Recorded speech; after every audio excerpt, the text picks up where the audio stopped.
In its simplest terms, a large language model is sophisticated autocomplete. You take in the cat sat on the, and you're supposed to come back with Matt. A large language model is basically that, right? You take in a sequence of words, and this model repeatedly kind of predicts the next word. So you say, you might put in the cat sat on, and the model will say the. Then you take the cat sat on the, feed it back into the model, and it'll say Matt.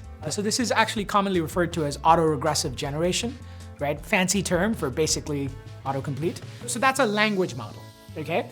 That speaks to the language model part. What makes a large language model? It's simply, one of these sort of autocompletes, but two ingredients. One, it's been trained on massive amounts of data. So effectively, think of all of the internet. In fact, frontier models today are trained on basically 15 trillion tokens. Think of a token as a word, right? So just imagine how massive an amount of data that is. And then the second ingredient is, what's the core machine learning model that's being used to do the autocomplete, right? It's a transformer.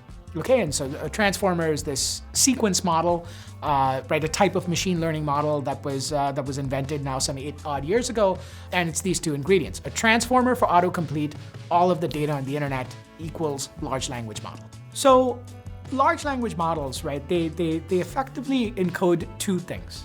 Okay, they encode all of the information you might actually have on the internet about entities, right? Like products, experiences, what have you.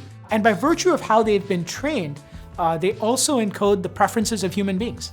Okay, so they have very strong inductive biases for the preference of human beings, right? They'll have an inductive bias, right or wrong, right? That the typical New Englander, likes this type of coffee or something like that, right?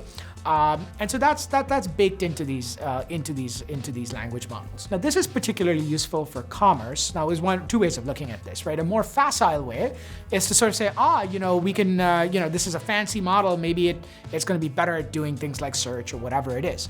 As you start thinking about it a little bit more deeply, really what makes them particularly suited is the fact that they're built on top of all of this data that is effectively invaluable to a retailer, to commerce.